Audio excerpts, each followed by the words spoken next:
Let's step back for a moment. Early in 2025, the Trump administration imposed broad tariffs on Canadian goods, starting with 25% on most imports and 10% on energy products.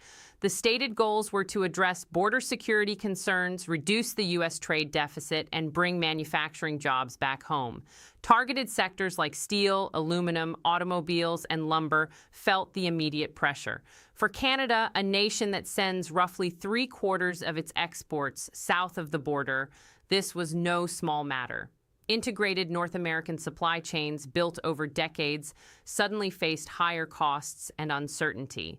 Canada did not stand idle. In response, Ottawa rolled out retaliatory measures, matching tariffs on billions of dollars worth of American products. But Canadian leaders also played a longer game.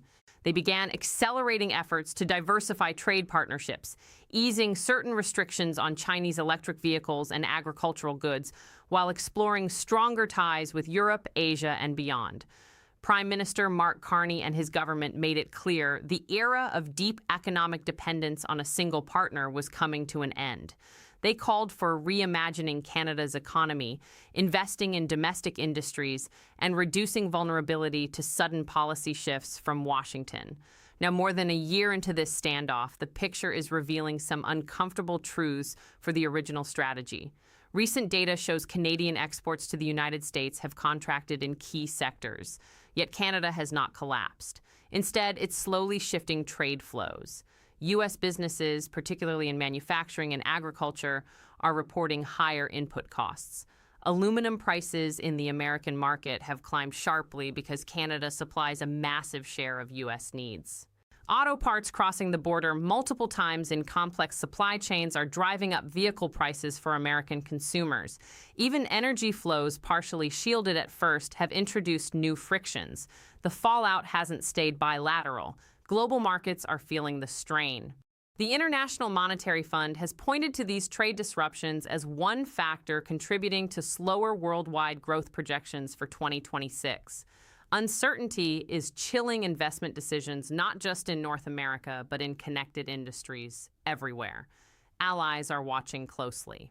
When a cornerstone relationship like the U.S.-Canada partnership shows visible cracks, it raises questions about the reliability of broader international agreements. Adding to the complexity, the U.S. Supreme Court stepped in earlier this year, striking down the broadest tariffs imposed under emergency powers. That ruling forced adjustments, but sector-specific duties on steel, aluminum, autos, and more remain in place, keeping pressure on both sides. Trade talks have restarted in fits and starts, yet trust has eroded. Canada continues to push back through targeted countermeasures and by strengthening alternative partnerships, signaling it won't simply absorb the blows. From an analytical standpoint, this trade conflict highlights a fundamental tension. Tariffs can serve as leverage, but in deeply integrated economies, they often function like a boomerang. Costs don't vanish, they shift. American manufacturers reliant on Canadian resources face higher expenses, which can translate into reduced competitiveness or passed-on prices for consumers. Meanwhile, Canada is demonstrating resilience by leaning into diversification, even if that path brings its own challenges, such as navigating relations with other global powers. The human and economic stakes are real. Workers in Ontario auto plants, Quebec aluminum smelters, and British Columbia forestry operations have felt the uncertainty. On the U.S. side, farmers, steel users, and retailers are navigating the same turbulent waters. What began as a targeted policy move has evolved into a broader test of economic interdependence in an already fractured world. As negotiations continue and the scheduled review of the USMCA trade agreement approaches, one thing is becoming increasingly clear. Pure confrontation may yield short-term headlines, but sustainable prosperity requires stable, predictable partnerships. Canada has struck back not with blanket escalation, but with strategic patience and a clear pivot toward greater self-reliance. The coming months will test whether this trade war delivers the intended revival of American industry or instead accelerates a fragmentation that leaves everyone paying a steeper price.